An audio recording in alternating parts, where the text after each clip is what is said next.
Hello दोस्तों, welcome to my channel point out classes. जैसे कि आप सभी को पता है कि हम आपके लिए टीचिंग से रिलेटेड कुछ ना कुछ मैटर हमारे चैनल पे अपलोड करते रहते हैं।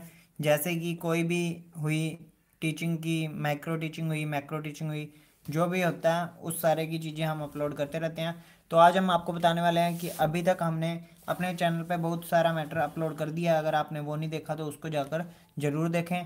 और इसके अलावा आपको आज लाइव क्लास के अंदर यही बताना चाहते हैं कि अगर आपको कोई भी दिक्कत आती है तो आप हमें कमेंट करके बता सकते हैं। हम आपको कोई भी स्किल्स समझा सकते हैं, चाहे वो प्रस्तावना कौशल हो या फिर कोई भी अदर कौशल हो जिसके बारे में आपको नहीं पता, तो हम आपको सॉल्यूशन बता सकते हैं कि किस तरह से आपने कोई भी कौशल को तैयार करना होता है। ठीक है।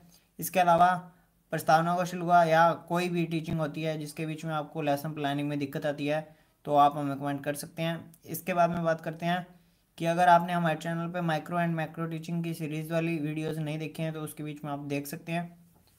सबसे मेन इंपॉर्टेंट चीज़ होती है प्रस्तावना। ठीक है। तो प्रस्तावना बनाने में अगर आपको कोई भी दिक्कत होती है तो प्लीज़ प्रस्तावना लिखने के साथ साथ आप उसकी क्या करें, एक वो भी लिख के भेजें कि आपको किस टॉपिक पर प्रस्तावना चाहिए, किस क्लास से रिलेटेड चाहिए। ठीक है।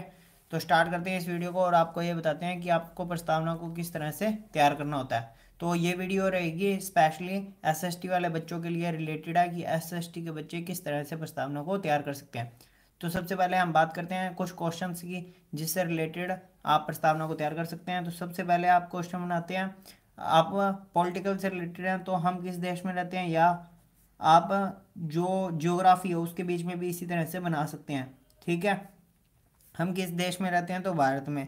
तो अगर आपके पास ज्योग्राफी या पॉलिटिकल है तो आपको ये क्वेश्चन पहला बनाना है। इससे क्या होगा कि आपको आसानी से पता लग सकता है, या बच्चों से, आप कोई भी क्लास वाले बच्चों से ये पूछ सकते हैं कि इस क्वेश्चन का उत्तर वो आसानी से दे सकते हैं। और ये जो प्रस्तावना होती है ये आपके किस पे आधारित होती है, पूर्व ज्ञान पे आधारित होती है। इसीलिए इसका मेन मकसद क्या होता है कि बच्चों को पहले से ही कुछ आना चाहिए। उसके बाद में बात करते हैं आपके क्वेश्चन की। तो भारत के अंदर सबसे सर्वोच्च किसे माना जाता है। ठीक है। तो आपको इसी तरह से जिग जैग चलाना होता है। पहला क्वेश्चन का जो उत्तर आएगा वही सेकंड क्वेश्चन का स्टार्टिंग पॉइंट होता है। ठीक है। भारत में सबसे सर्वोच्च किसे माना जाता है, तो सबसे सर्वोच्च किसे माना जाता है, राष्ट्रपति को। ठीक है। राष्ट्रपति को माना जाता है। उसके बाद में आप राष्ट्रपति जो होता है वो कार्यपालिका क्या होता है, वास्तविक होता है, या हम कह सकते हैं नाम मात्र कार्यपालिका होती है, तो वो बता देंगे कि नाम मात्र की होती है। ठीक है। या आप कोई और भी क्वेश्चन बना सकते हैं कि जो राष्ट्रपति है इसे कितनी शक्तियां प्राप्त है, या इन्हें कौन कौन सी शक्तियां प्राप्त है। ठीक है। उसके बाद में बच्चा अगर शक्तियों का आंसर दे देता है जैसे कि समाधान की शक्तियां, व्यवस्थापिका संबंधी शक्तियां, कार्यपालिका संबंधी शक्तियां, तो उसके बाद में आप चौथा क्वेश्चन क्या बनाएंगे कि व्यवस्थापिका संबंधी शक्तियां या समाधान संबंधी जो शक्तियां हैं उनके बारे में आप क्या जानते हैं। तो चौथे क्वेश्चन पे ही आपका समस्यात्मक प्रश्न बन सकता है। ठीक है।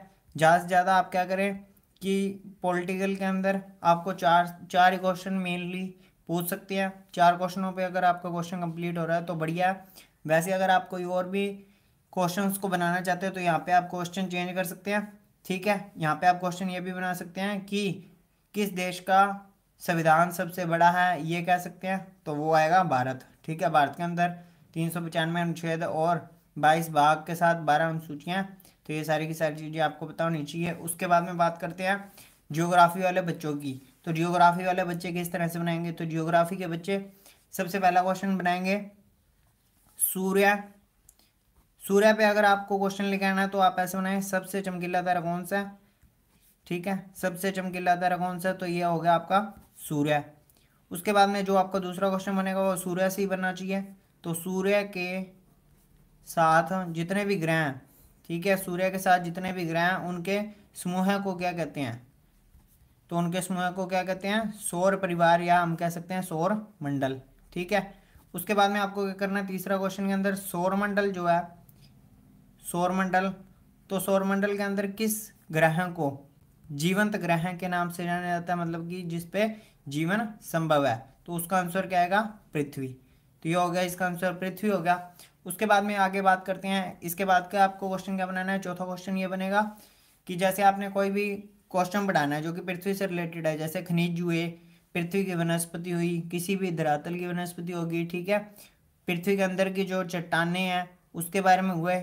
ठीक है। तो ये पृथ्वी से रिलेट आप करा सकते हैं, जैसे कि चट्टाने होगी, पृथ्वी के अंदर कौन कौन सी चट्टानें मिलती है, हम कह सकते हैं शैल होगी। तो ये चीज़ें होगी। इसके अलावा हम बात करते हैं पृथ्वी के ऊपर की जो वनस्पति है उसको कितने भागों में बांटा गया, तो उसके बारे में भी आप पढ़ा सकते हैं। और उसके बाद में बात करते हैं खनिज की, तो खनिज भी आप पढ़ा सकते हैं। ठीक है, पृथ्वी पर धरातल से खोजे जाने वाले जो पदार्थ होते हैं उनको हम किस नाम से जानते हैं, खनिज के नाम से। और खनिज के बारे में आप क्या जानते हैं, तो ये आपका 5वां क्वेश्चन बन जाएगा और ये आपका क्या होगा, समस्यात्मक प्रश्न होगा।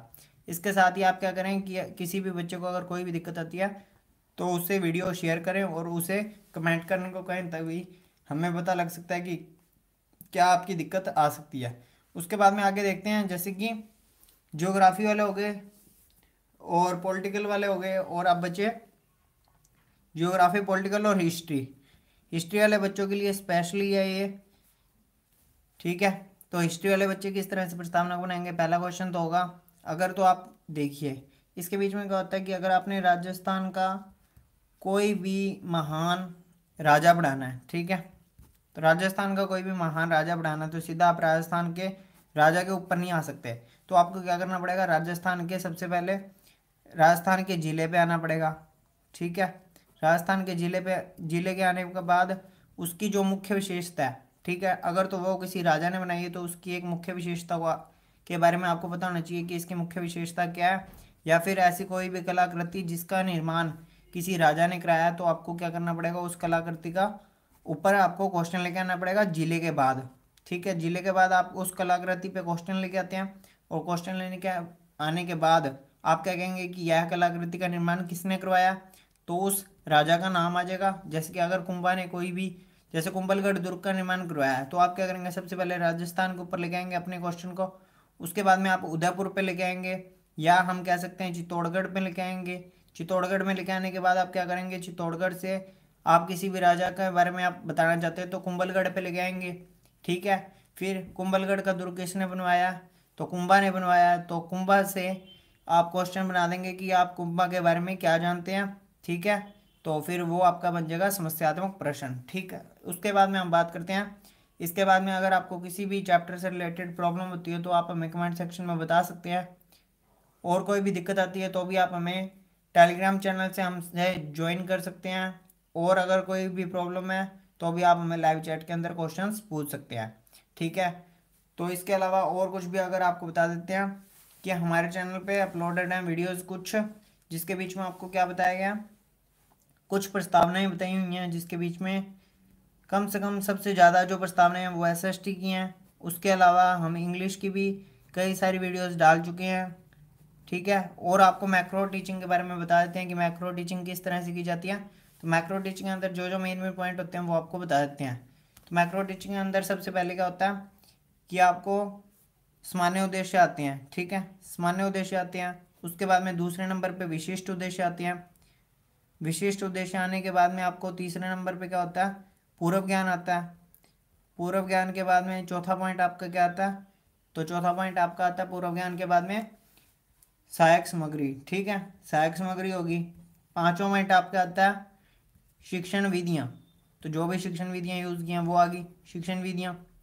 शिक्षण विधियों के बाद में आपकी आती है छठे नंबर पर प्रस्तावना, और सातवें नंबर पे आपकी आती है जो आपने प्रदर्शन करनी है, मतलब कि हम कह सकते हैं इन प्रेजेंटेशन स्किल। ठीक है, प्रदर्शन कार्य, प्रदर्शन कार्य हम कह सकते हैं, जिसके बीच में आपको शिक्षण बिंदु लेने होते हैं 3।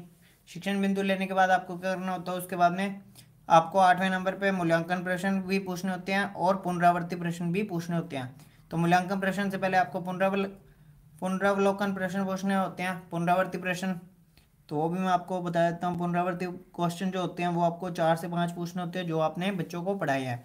उसके बाद में बात करते हैं 10 नंबर पे, तो मूल्यांकन प्रश्न होने के बाद आपको क्या करना है, बच्चों को गृह कार्य भी देना होता है जो कि बहुत ज़्यादा ही जरूरी होता है। उसके बाद में लास्ट में संक्षिप्त टिप्पणी और जो हस्ताक्षर हो गए उस इंटरस्पेक्टर के जो भी आपकी कॉपी चेक करने आया है। ठीक है, तो अगर आपको ये वीडियो पसंद आई तो प्लीज़ इसे लाइक करना और चैनल को सब्सक्राइब करना ना भूलें, और इसके साथ ही सभी बच्चों के साथ वीडियो को शेयर करें। ज़्यादा से ज़्यादा जितने व्यूज़ इस वीडियो पे आएंगे उसी के हिसाब से हम आपके लिए डेली से डेली वीडियोस ले आएंगे। तो चलिए ख़त्म करते हैं इस वीडियो को और देखते हैं नेक्स्ट वीडियो में आपको और भी प्रेजेंटेशन स्किल के बारे में बताया जाएगा या मैक्रो टीचिंग के बारे में बताया जाएगा। Thank you.